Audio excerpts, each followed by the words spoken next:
الموت، الحاجة الوحيدة اللي محدش قدر يهرب منها من أول يوم الإنسان اتخلق فيه لحد النهاردة.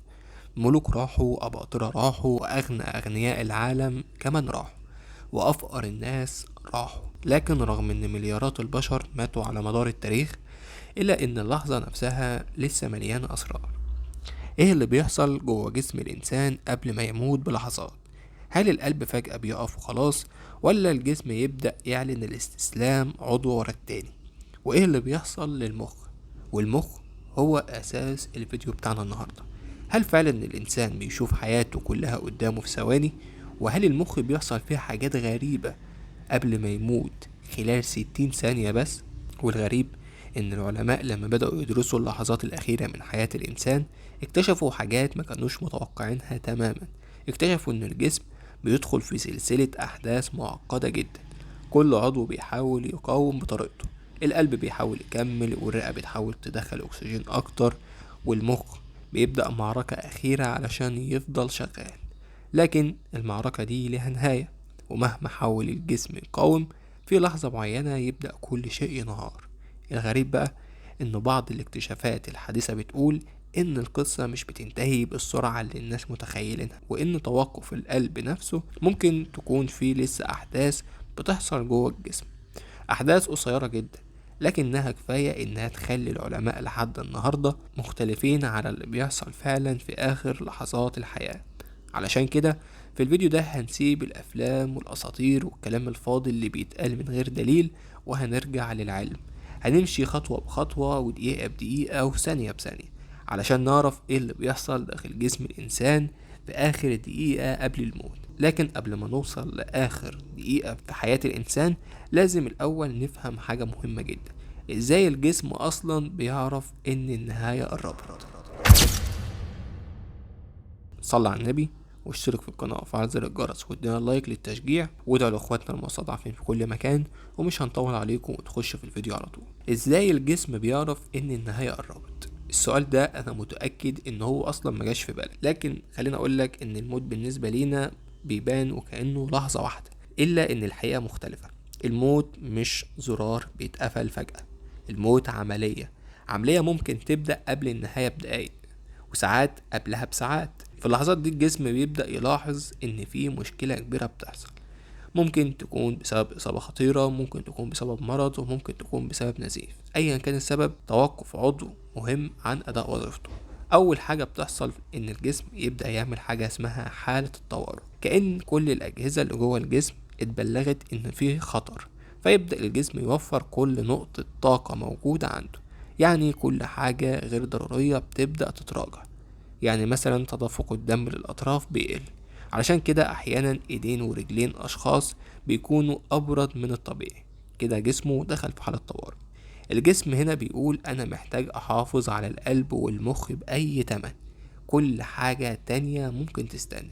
وفي نفس الوقت التنفس بيبدأ يتغير، ممكن يبقى أسرع من الطبيعي، وممكن يبقى أبطأ، وممكن يبقى غير منتظم بشكل غريب.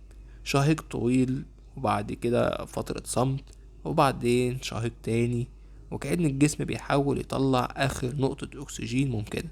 لكن المشكلة إن الأكسجين نفسه بيبدأ يقل، ومع نقص الأكسجين العضو الأخطر في المعادلة كلها بيبدأ يتأثر، وهو طبعا المخ.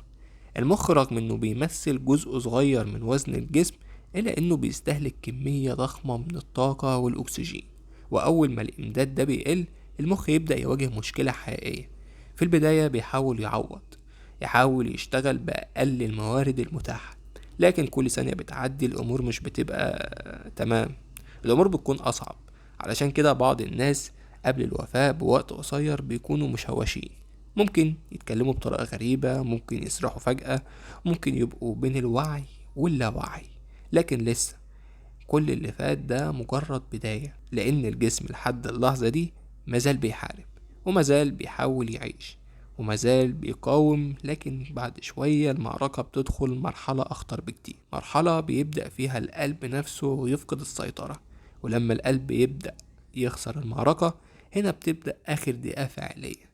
في اللحظة دي بالذات بيبدأ العد التنازلي الأخير. وصلنا دلوقتي للمرحلة اللي بيخاف منها كل إنسان، آخر دقيقة، 60 ثانية بس. لكن ال60 ثانية دول ممكن يكونوا أغرب وأعقد دقيقة بيمر بها جسم الإنسان طول حياته كلها. في المرحلة دي القلب بيكون بقى مرهق جدا، مش قادر يضخ الدم بالكفاءة اللي كان بيشتغل بيها طول السنين اللي فاتت، ومع كل نبضة بتوصل كمية أقل من الدم للأعضاء. كل ثانية بتعدي المشكلة بتكبر، لأن الدم مش مجرد سائل بيتحرك جوه الجسم، الدم هو وسيلة النقل الرئيسية للأكسجين، والأكسجين هو الوقود اللي كل خلية في الجسم محتاجاها علشان تفضل عايشة. يبقى تاني، الدم هو وسيلة النقل الرئيسية.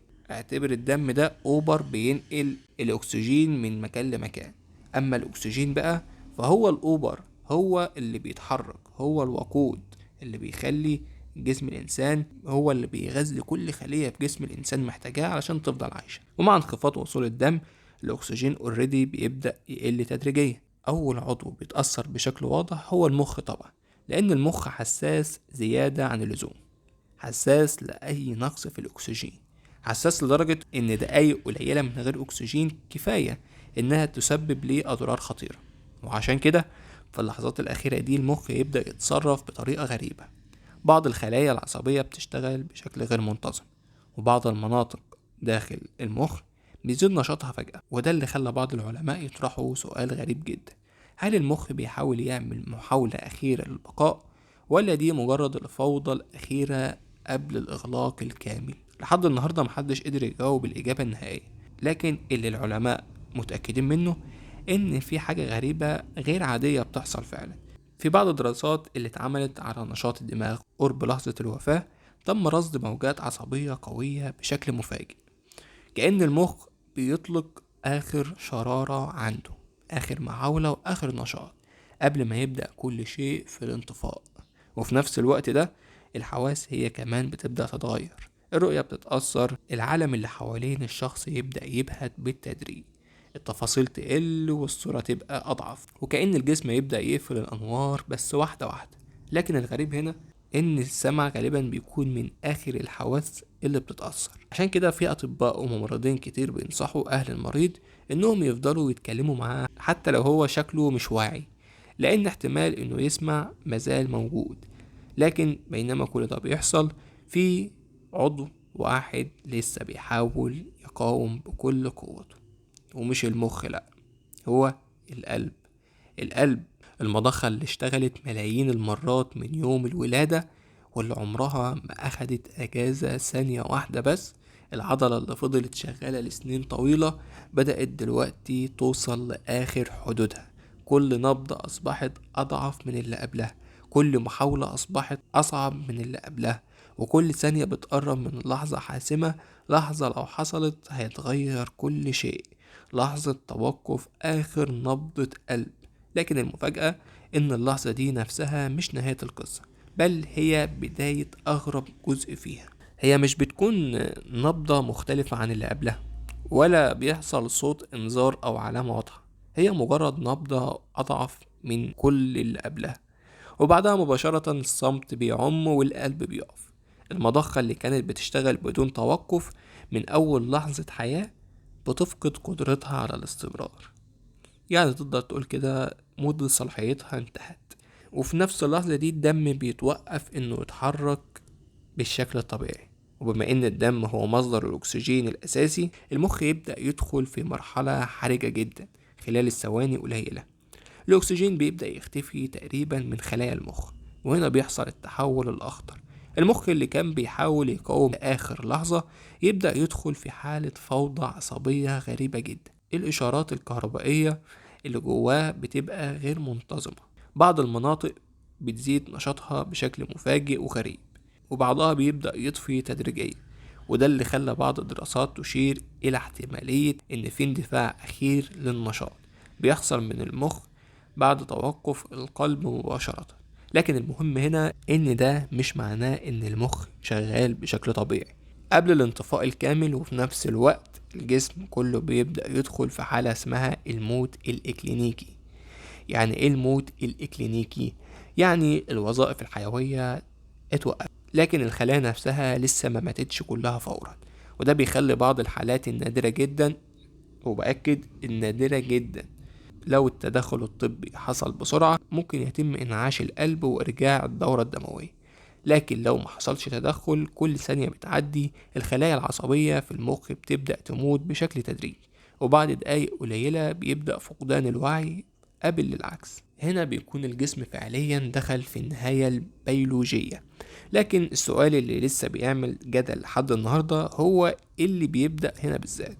هو اللي بيحصل في الثواني القليلة اللي بعد توقف القلب مجرد تفاعلات كيميائية عشوائية، ولا في تجربة إدراكية بيعيشها الإنسان قبل ما يختفي الوعي نهائيا؟ بعض الناس اللي رجعوا من الموت الإكلينيكي حكوا إن في إحساس غريب بالهدوء. بعضهم قال إن كان في وعي بكل اللي بيحصل حواليا، وبعضهم وصف رؤية مشاهد أو ضوء قوي بشكل متكرر. لكن العلم لحد النهاردة ما قدرش يثبت تفسير واحد أكيد، لكن الحالات دي كانت كده. عشان كده اللحظات دي بتفضل واحدة من أكبر الألغاز في الطب والعلوم، لأنها ببساطة هي الحد الفاصل بين الحياة والموت. لكن الحقيقة الأهم إن كل اللي اتقال عن آخر دقيقة مش مجرد قصة مخيفة وخلاص، ده شرح لمحاولة جسم الإنسان إنه يقاوم لآخر نفس في حياته، من أول ما الجسم يحس بالخطر لحد آخر نبضة قلب، ولحد اللحظات اللي بعدها مباشرة. وفي النهاية كل شيء بيرجع لنقطة واحدة بس، إن الحياة مش بتقف فجأة، لكنها بتطفي واحدة واحدة لحد ما يوصل لآخر ضوء. وهنا يكون الفيديو بتاعنا خلص. يا ريت تصلي على النبي على أفضل الصلاة والسلام. ولو الفيديو عجبك اشترك في القناة وفعل زر الجرس وادينا اللايك للتشجيع، واكتب لي رأيك في الكومنت. اشوفكم في فيديو جديد. سلام.